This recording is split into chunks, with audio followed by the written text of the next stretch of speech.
Welcome to another episode of Yash Dubal's Book Club.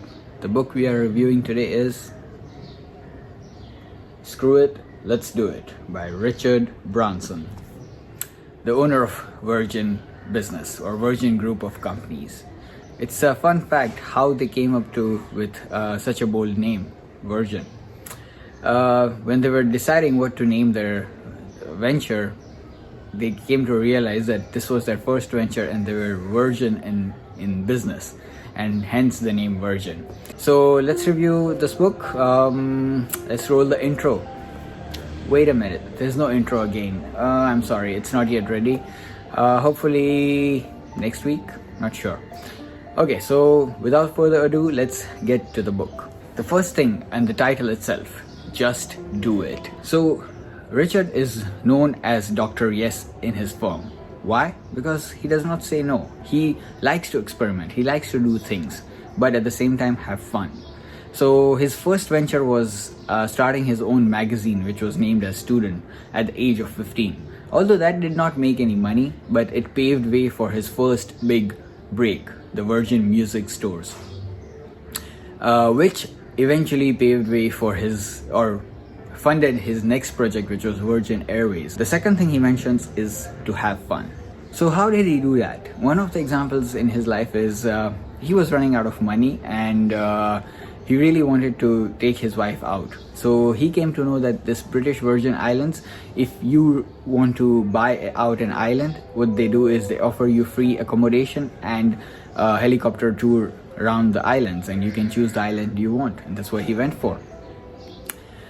Eventually he bought the island, which was called the Necker Island. That's a separate story, but the important point here is on their way back, their flight got cancelled, and instead of just sitting there and doing nothing, he actually went ahead and hired a whole chartered flight for $2,000. And then what he did is all the passengers from that flight which got cancelled, he just took a board, mentioned Virgin Airways, and charged $39 for a one-way flight to Puerto Rico.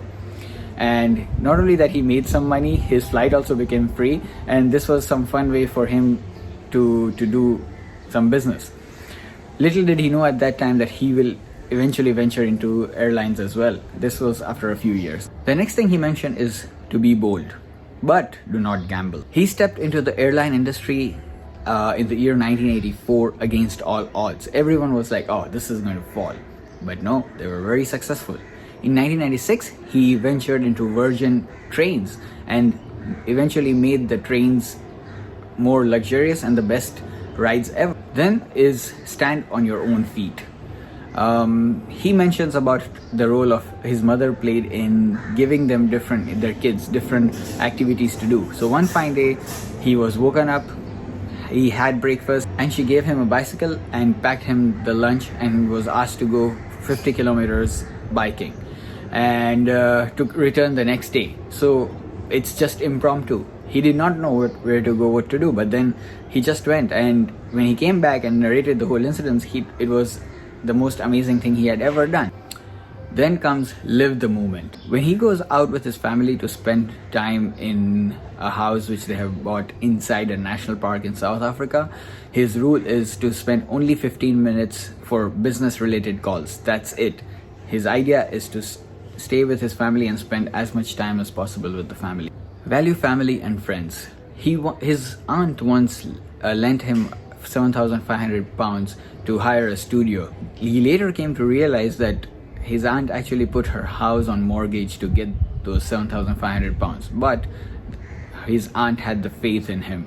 Then have respect. So when he talks about having respect, what does he mean? I would like to quote from his book. Your reputation is everything. If you are starting in business and ask me if I have a lesson for you, I would say, be fair in all your dealings. Don't cheat, but aim to win. This rule should extend to your private life. My motto is, never do anything if you can't sleep at night. It's a good rule to follow. Then save the world.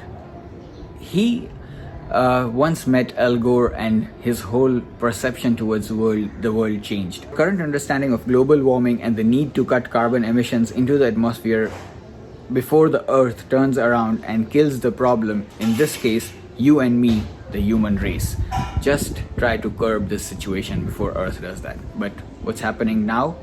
Question mark. Then be innovative.